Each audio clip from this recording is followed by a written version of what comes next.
Hello all, welcome to my channel Brainy Beardo.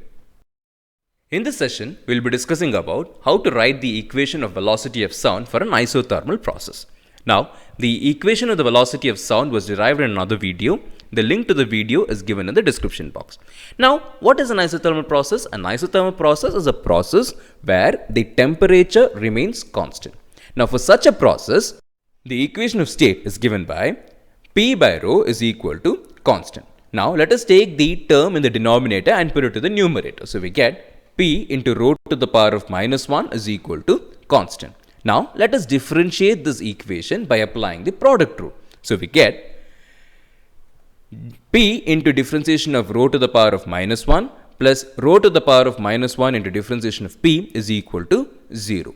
Now, we all know that the differentiation of x to the power of n is nx to the power of n minus 1. So, by differentiating it, we get P into minus 1 into rho to the power of minus 2 into d rho plus rho to the power of minus 1 into dp, that is equal to 0.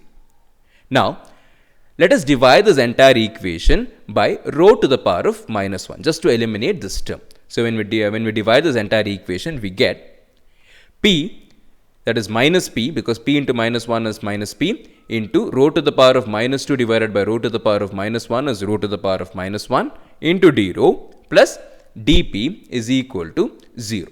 Now, what we are going to do here is, we are going to take this dp to the other side. So, we get minus p into rho to the power of minus 1 into d rho is equal to minus dp. Now, as you can see, this minus sign and this minus sign cancels out. So, we get P by rho, because rho to the power of minus 1 is 1 by rho. So, P by rho into d rho is equal to dp.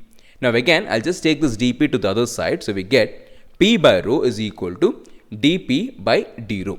But we know that the equation of the velocity of sound is given by C is equal to root of dp by d rho. So, we have this dp by d rho as P by rho. So, we can just replace this. So, we get C is equal to under root of P by rho. So, this would be the equation for the velocity of sound for a isothermal process. So, this comes to the end of the video. If you like my video, do subscribe to my channel and share it with your friends. Thank you. See you in another video.